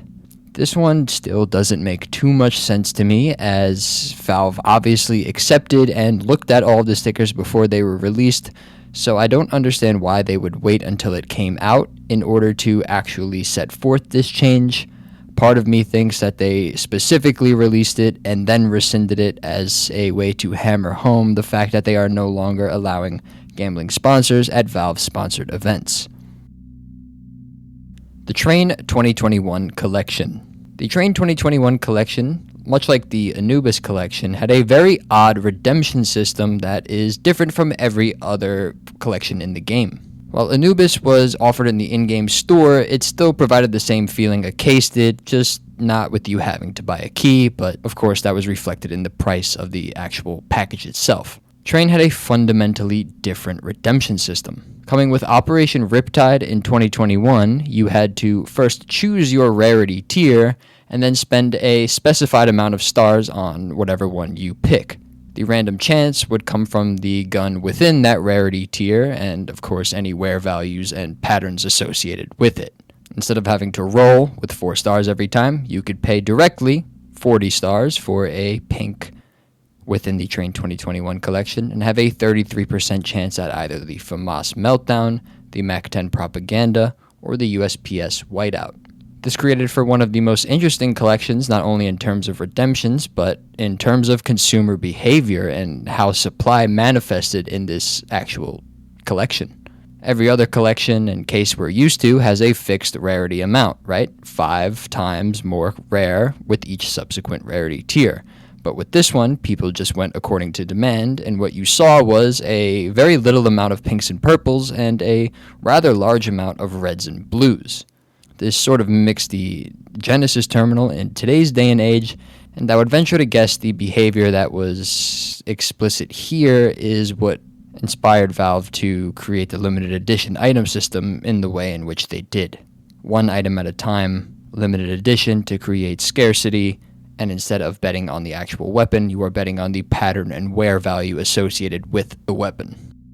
Tier 10, Infamy. Train 2021 trade-ups. On top of the already odd collection just by its nature, the Train 2021 collection had a massive bug that actually fundamentally changed how this collection was interacted with and why the price of a seemingly unpopular N4 skin went skyrocketing to upwards of $2,000 at its peak. And that's because the trade-ups were broken. You see, the 2 coverts offered in Train 2021 were the M4 Coalition and the Glock 18 Gamma Doppler. As we've spoken about, the Gamma Doppler has 4 phases associated with it and a 5th Emerald phase, but that one is much more rare, 1/7 the chance of a regular Doppler phase. And while the Glock Gamma Doppler has the same name in your inventory, they are treated as different weapons, and apparently the game treated it as different weapons as well. By using a trade-up contract and putting in 10 pinks from the Train collection, you would receive 4 times out of 5, roughly, a little bit more because of the chance of an Emerald, a Glock Gamma Doppler instead of 50-50 between the M4 and Glock. Because of this, once the collection was discontinued and you can no longer redeem with the 50-50 chance of either one, the amount of incoming M4 coalitions were much less than the Glock Gamma Doppler due to the odds being completely in favor of the actual Glock. This created for a very rare, low-supply gun, and pump groups in China took advantage of it, pumping the price to over $2,000 at its peak in factory new condition. Unreleased/unused assets. On the CS2 workshop page, which has tons of guides and tutorials on how to make skins yourself, we could see quite a few examples of skins that Counter-Strike uses that aren't actually in the game. For one, the M4A4 Fade, which we have received the M4A1S, but not the A4. We see the M4A4 Blaze, as well as the FAMAS Blaze, and the M4A4 Slaughter. We did receive the M4A1S Darkwater in the very first Arms Deal update, but no Slaughter has ever been released on a gun skin explicitly. While these are just examples for how wide-ranging the workshop tools can be, it is interesting to see what would have happened or what wood collections these guns would have been in had they been added into the game. But those ones are kind of cheating. A look into the game files before the Arms Deal update came out, and we can see actual unused assets that are seen nowhere in the game as far as I'm aware. 3 skins exist here, unused and never before seen in game. For one, the Desert Eagle Blue Wood. We did receive a similar, at least in theory, gun to this in the Prisma case with the Desert Eagle Blue Ply, but this weapon from Valve was never explicitly released. There is also the M4A4 Desert Camouflage, While we do have similar skins to this, we never received this overt pattern, as well as the AWP Fleckturn, which is more of like an autumn type of fall-themed camo pattern. Again, nothing we've seen in the game as far as the AWP skins go. Very interesting indeed, and it makes me wonder what the game would have looked like and what the market would have looked like had Valve took a different aesthetic direction than when they created their first arms deal skins. Valve said themselves they were initially shocked by the amount of demand for non-realistic camos and thought that players would go for the realistic route. And had they followed up on this and just released realistic camos, who knows, maybe the game is not where it is right now. Some other unreleased assets in the game include pins and the early remnants of what would become some stickers in the very first sticker capsule released by Valve. Pets. Pets are in the code with animations ready to go, ones that have been even updated with the new Animgraph 2 update in 2026, in which the animations showcase players petting chickens and holding them, maybe for post-game matches or in the main menu. We don't know the details, of course, as it's in the code and thus rather vague. We did receive dog models in the newest Season 5 hostage map, Shelter, but nothing concrete has come out since then. A cool new cosmetic, if anything, of course they don't add it into the game, only for the menu and post-game lobbies. Who could be mad at having a pet dog in-game? Probably someone, actually, so just shut up in advance. Rising Sun Season. The map Season, a popular competitive map by FM Pone, the creator of Cash, was introduced back into CSGO in 2015, along with Operation Bloodhound and the maps and skins that come with it. The reimagined season is the same structure, but a different aesthetic, taking place in a Japanese bio-research facility or something along those lines. While only competitive map pools tend to get their own skin collections, the Rising Sun collection, the collection from Operation Bloodhound, which features a distinct Japanese not only collection name but skins within it, very much reference the aesthetics of the map Season. Take one look at the A site, for example, like in this image. Look over to the top left and you can see a nice big bundle of hydroponic plants, which of course is, I imagine, referencing the AK Hydroponic, the most iconic skin within the collection.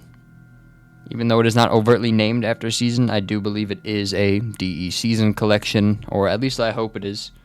The same thing can also be said for the Chop Shop collection and the other Operation map released in the same Operation, Rails. Adding map collections that aren't necessarily competitive maps is something really interesting to me. The baggage collection was pretty cool and unique. I think something like a pool day collection could be also pretty unique, but I don't know if we'll ever get those. McSkillet. Trevor Heitman, or McSkillet, was the forefather, the pioneer of skin YouTubers. While there is truly a lot to talk about, I will, again, much like the HFB heist, leave you with a few videos and sources that you can watch that will do a better job of explaining it than me, because I still have more topics to go through. But if you're just looking for a little rundown, well, most YouTubers at the time were focused on case openings, and he definitely did his fair share of those and hype content. He did focus more so on the skin side of things, the beauty of the skin, the rare skins, the odd skins. And in many cases, he's definitely considered one of the biggest growth catalysts of the game, popularizing the skin scene to North America, which was typically not a group associated with Counter-Strike.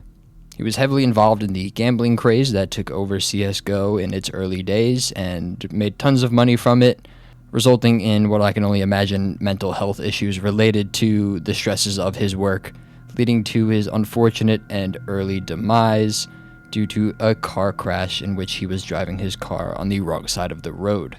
This fact makes him a very divisive figure in the scene. In one way, he is a forefather for the actual skin scene, but at the end of the day, what he did, the way in which he went out, killing another innocent family in the wake of his death, he will forever be a contentious and often ignored part of CSGO skin history because of that fact. The Gold Knife. The Gold Knife is a special in-game knife that can be earned by reaching the last level in the game mode Arms Race, similar to Gun Game from Call of Duty. Get a kill with the gold knife, and you win the game. Now that I'm talking about it, this probably inspired the McSkillet April Fool's video in which he receives a golden M4A1S. Probably the texture he used as well. Katowice foils. Souvenir stickers from the early days and early majors have become increasingly rare and collectible, even with souvenirs now changing their format. Katowice 14 stickers are no stranger here once again. This was the only way in which to obtain foil stickers for the Katowice Major, as only holo and paper were available in the capsules and gold had not been released yet. Golds only came in DreamHack 2014. Due to the collections in the game at the time and the collections that were offered in these souvenir packages, the skins that have these Katowice 14 stickers are not all too great, but the stickers themselves make them very, very desirable in the eyes of some collectors. Here's one that I had back in the day. I got this screenshot from my old account. It's a souvenir safari mesh. I'm trying to think of it in my head right now. I don't see the picture on my screen. I believe it has Virtus Pro and LGB or something. DreamHack 2013. DreamHack 2013 stickers were the first stickers ever added into Counter-Strike, but they were very different from the stickers we know and love today. For one, they were not in capsules. Every souvenir package you opened, you received a weapon with one sticker on your gun. But that wasn't all. On top of it being in a random position, the sticker would have a random scrape level, similar to the float value of a gun, and a random rotation level. Stickers ranged from foil to holo to paper. This creates for tons of variety in the same vein as skins, but I guess Valve decided against it, opting for applicable stickers instead. Because there's no way to remove stickers, knock on wood, these stickers are permanently on the guns in the same vein as the Katowice 14 stickers. Oddly, rotation on stickers wasn't added until the CS2 update, in which stickers were able to be freely placed anywhere. Another throwback to my old inventory. Here's a Mac 10 candy apple I had from 2015-2014, in which it has a nice holo, dead center, no rotation, no scrape. That's what you get for using your mom's credit card. I don't deserve that skin anyway. Souvenir Nitro. The M4 Nitro is a purple or restricted skin from the Safe House collection. A fairly abundant skin with millions upon millions of supply for the regular version, but is extremely rare in souvenir. That is, of course, due to it being only offered in the DreamHack 2013 packages and its float range of 0.06 to 0.8, similar to that of a Crimson Web or Whiteout. Because of this, and the increased rarity of obtaining a purple in a souvenir package due to the prevalence of gray and light blue skins, before the souvenir update, there only existed one souvenir factory new M4 Nitro, as you can see on the screen here. Now, its exclusivity has been lost to the souvenir update, which is unfortunate, but you could tell by the amount of souvenir factory new Nitros made that the rarity and exclusivity of this souvenir factory new Nitro was absolutely known by people around the community. The R8 Revolver Bone Mask. Although the R8 Revolver came out in late 2015, it was given a few skin finishes upon its addition to the game, one of which, the R8 Bone Mask, being appended to the Bank Collection. An old collection, not a new one that had been in the game since 2014. Because of the R8 Bone Mask being in the Bank Collection, it was now thus eligible to be received from a DreamHack 13 souvenir package, in which Bank was one of the collections offered. Because this was an old major and not many people were thinking about the investment prospects of these souvenir packages during DreamHack 13, there was not a lot left. The price was very expensive and no one was going to open a bunch of them for the R8 Bone Mask.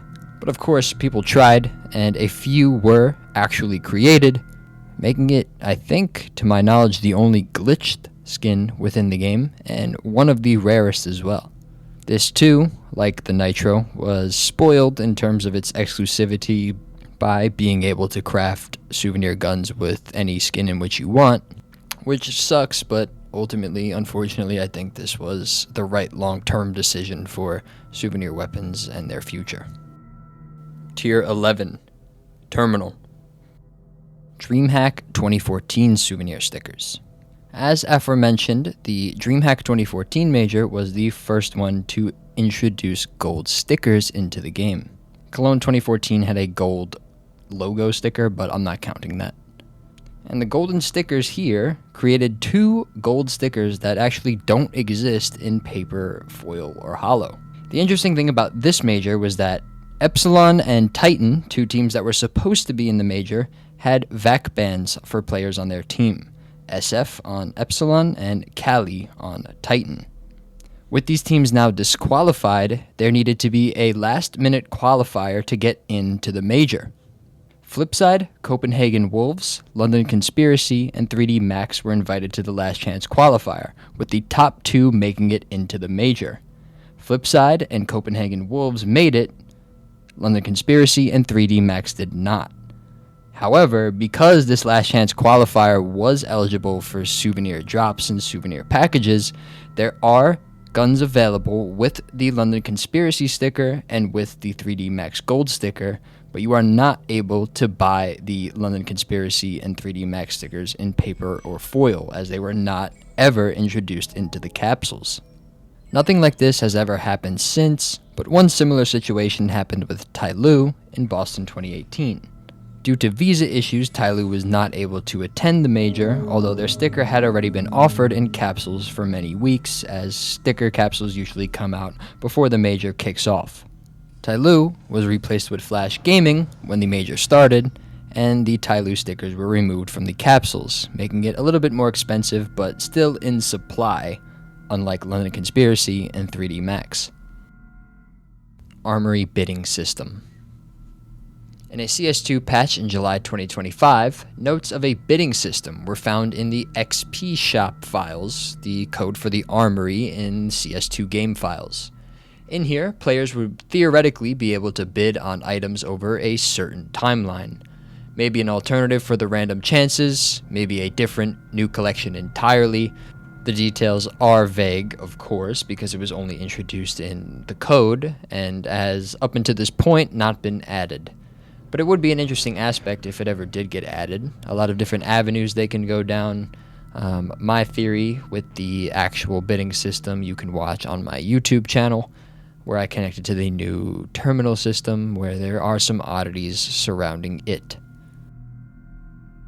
Original Owner Certificate. The Original Owner Certificate is a badge that certifies you were the person who purchased a weapon from the uplink terminal, currently Genesis and Dead Hand. The terminals seem to be the replacement vessel for cases, in the active drop pool at least, which seems to be part of a bigger plan for Valve, in which cases like the Fever need to be bought and then opened via Armory Stars, and anything given to you for free must be able to be opened for free, not necessarily purchasing what's in it, but at least openable for free. My theory, which you can also find on my channel if you want to see me explore and dig deeper onto the topic, suggests that maybe it has to do something with the bidding system we spoke about a little bit earlier. But for now, it just remains unaddressed, very oddly sitting there, with no real purpose, which is not something Valve does terribly often. Something tells me this will have something to do with these skins and how they're transacted in the future. Galil Sandstorm. Now, we've talked about quite a few Galils on this iceberg so far, but this one is by far the most intriguing, or just a little bit weird. Galil Sandstorm is a pattern-based skin that is known for its signature purple color. The pattern is quite unassuming on the surface until you look at the actual pattern/texture map. It is quite hard to make out, but if you look closely, it is actually a picture from the workshop creator's camera roll, I guess, and it is a family photo of, I believe, his child swimming in the ocean. Now, I looked so hard for the source on this because I know it to be true, but I cannot find it. So I guess you just kind of have to believe me or reach out to the workshop creator. This is the case though. Even going into the game files, the Sandstorm is referenced as the Tech9 or Galil_underwater. Thank God that was there. I thought I was going Nuckin Futz. Booth. Booth is the canonical arms dealer in the Counter-Strike universe, and who we imagine to be the person you are speaking to when on the Genesis or Dead Hand uplink terminal. He is also purported to be the person supplying you the weapons when you are buying things in the pre-round lobby in any CS match that you happen to be playing. He has a daughter named Imogen, and a lot of their flavor text can be seen on the bottom of weapons in their descriptions. Further lore could be found about them in Operation comics and lore just surrounding the game, articles, etc. Of course, he is the person on the front cover of the Arms Deal update, the update that, aforementioned, introduced to us the Counter-Strike skin. The Volatile Case. The Volatile Case is also a line of code found in CS2's game files that added a feature for a user to purchase a skin outright instead of opening it with case and key. Now, it is widely speculated that this went on to become the terminal system, but people still believe that this code can turn any case into a terminal adjacent system, just judging by the words used and the text in the code. This would effectively turn any case, if you wanted it to, into a terminal, which would effectively implement price ceilings onto most case skins. Now, even with pump groups, case skins typically don't get pumped to this degree, but this would probably hurt the market, and if the terminal was the result of this code, we could be lucky it came to fruition that way. It does seem to be the case that volatile cases went on to become the terminal system. Just using the word terminal, unstable, can explode. That's kind of what the terminal does when you decline all of the offers. So I do think that's what actually happened. So I do think that, Valve did a good job or circumvented the laws they needed to circumvent while still keeping the old legacy cases intact. So at least we could be happy about that. Right, guys?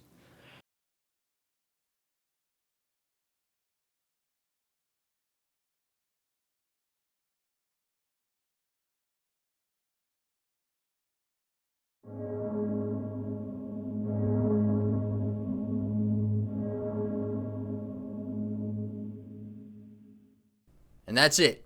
We're at the ocean floor for now. I'm sure as time goes on, there'll be things that I miss and things that happen in the future that I wouldn't be able to have covered in this video. So if you enjoyed, let me know and I will work on another one. This was a fun project and something different that I've never done before on this YouTube channel. I thank you all for tuning in, supporting.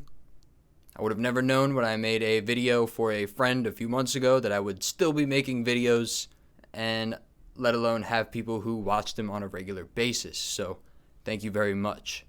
Like, subscribe, and all that bullshit if you want.